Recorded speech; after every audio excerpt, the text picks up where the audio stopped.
Hello students and parents, and welcome to Miss Tyree's first mini lesson. The whole purpose of the mini lesson is to kind of show everyone what is going on in my classroom. So when you're confused or need extra help, you can go to these for some more information. Our first mini lesson is over. Stop and jot. This is a basic reading comprehension skill. What is comprehension? Comprehension is best explained by whenever you read a book. Now forgive me, I am not an art teacher. Whenever you read a book and then you could apply it to your own background knowledge. I'm a horrible artist, but hopefully a better teacher. Where the book and your own personal experiences meet becomes real reading. What I have noticed with students of all ages is that they'll read, but then when they get to the bottom of the page, I'll ask them, so tell me what you read. And they can tell me nothing. They have no idea. They had no real comprehension and understanding of what they read. Stop and jot is a comprehension strategy. Okay? Now everybody knows at home I require 100 minutes a week of reading at home. That is Sunday to Sunday. And I check monthly. So at the end of each month, I tally them up and see how we're doing. Now just because I check monthly does not mean that I won't randomly open up a student's moose and give a potential mark if they have not been reading. The science behind this is impressive. Students must read. It all goes back to that. You must read at home. There is no amount of teaching I can do in the classroom that can better reinforce actual reading strategy and reading skills than reading at home. Your child gets 2 books every Monday. Those books are selected for your child based on their reading level. They're not too hard. They're not too easy. It's the Goldilocks zone of books. So make sure they're reading these books at 100 minutes a week. Now as a parent, I'm sure you have seen exactly what I see, where they read and they go, I have no idea what I just read. Here's some tools you can get to fix that, to get back to the real reading comprehension. The first one is my personal favorite, and that's this lovely little device right here. It'll be a little Vanna White. Make sure next time I get a manicure. This is a whisper fountain. You go to your local Home Depot or your Lowe's and just get 2 PVC pipes or PCC pipes or whatever they're called. I don't build stuff very well. And they will cut it for you, and you can use a connecting tube and shove them together. Now the theory behind this, and the reason this works, is because they can talk into one end and hear themselves in the other end. Students who are developing reading skills are more successful when they can see their visual, they can see it and hear it at the same time. This is what I call my whisper phone. It's a great tool. Okay. Another strategy I use are my color cards. The color of a color card will help actually break up the black and white of a page.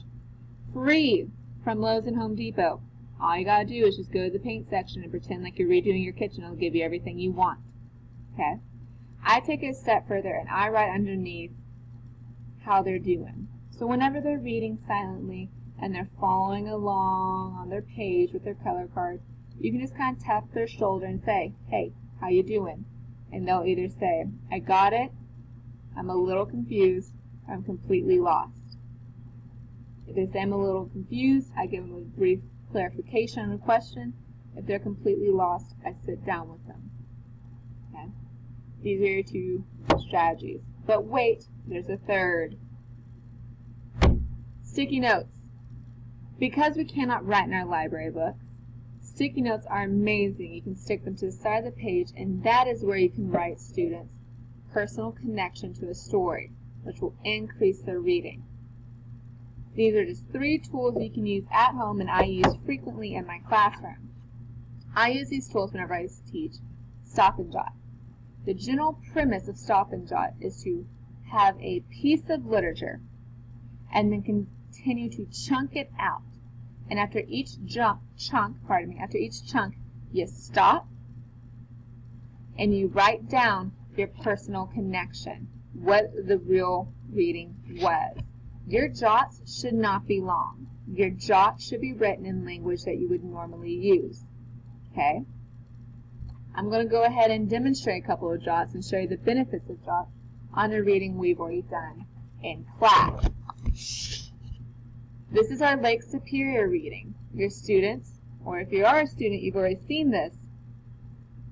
But I'm going to go ahead and use my color card. Okay? This is a whole big page. Students are going to freak out when they see it. They might not think that they can read all that. That is where you would kind of out to the side, pre-chunk them out. I would do about 2, maybe 3 paragraphs a piece, no more. Students right now are building up their cognitive ability. They're not going to be able to remember all the details in large chunks, so you kind of make them smaller.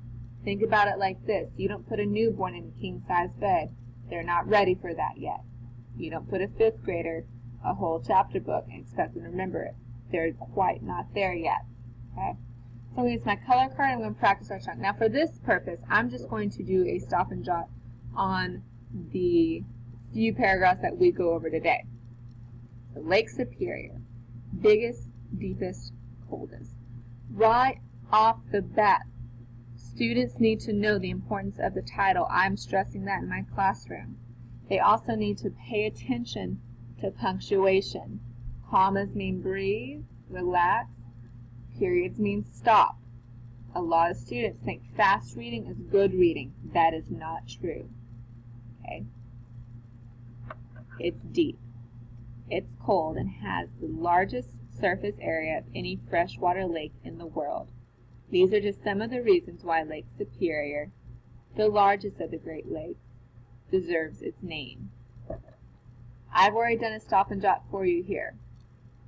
I put Big Lake because to me, this paragraph was just talking about something big. You can see it also repeated the word large. Authors repeat words to show importance. That's a huge strategy.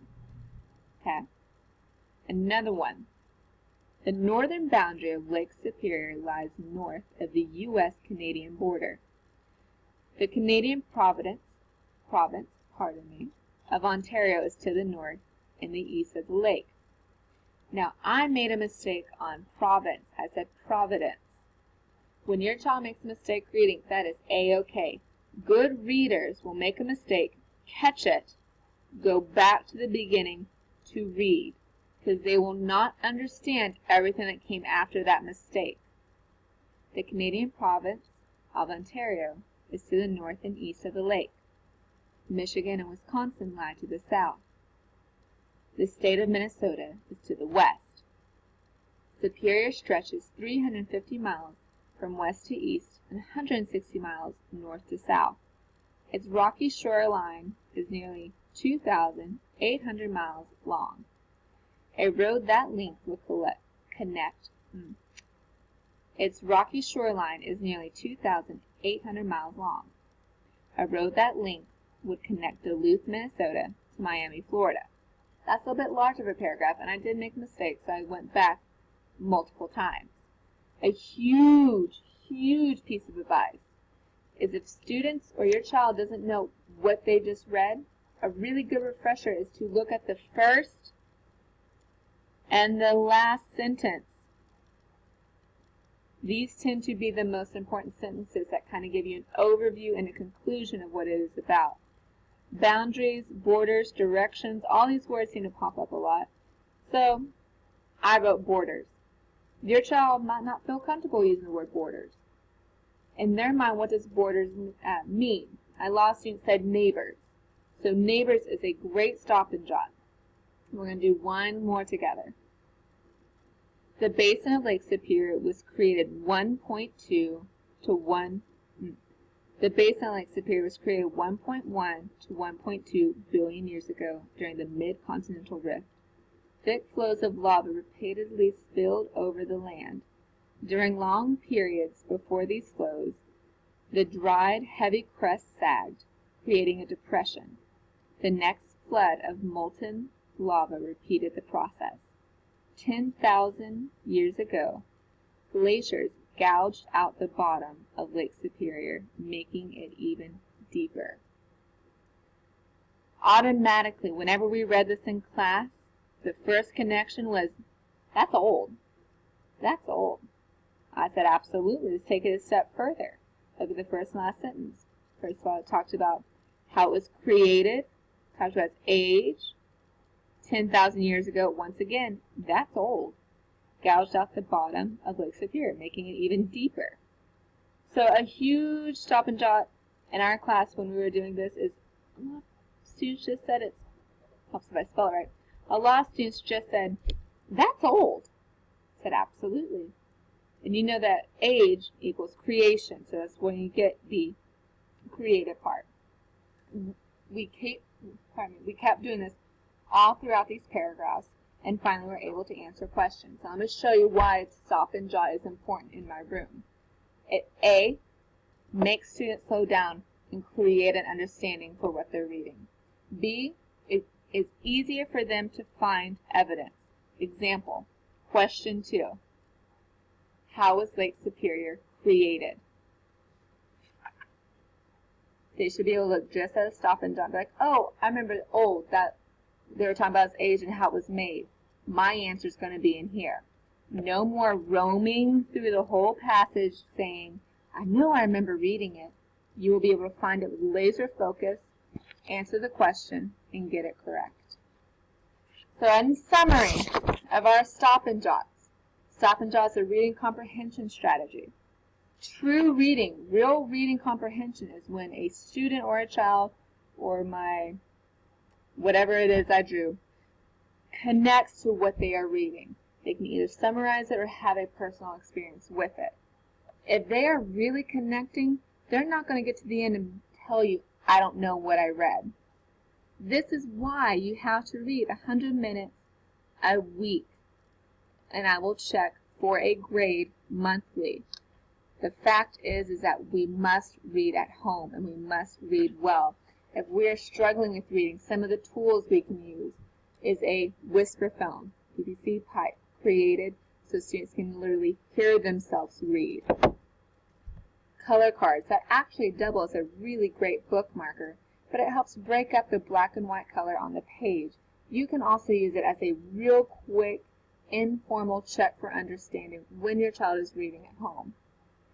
And our teachers' favorites, good old sticky notes. Even in our library, books, you can stick them out to the side and have them read it. A really good discussion afterwards is you can say, why did you write this on a sticky note? And have a more in-depth discussion about it. So, that concludes our first lesson on stop and jots. I really hope you enjoyed it. I hope this answered some of your questions and gave you a greater understanding of what is expected in my room. If you have any other questions, I would love to know. Feel free to email me and be on the lookout for our next mini lesson. Have a great night, y'all.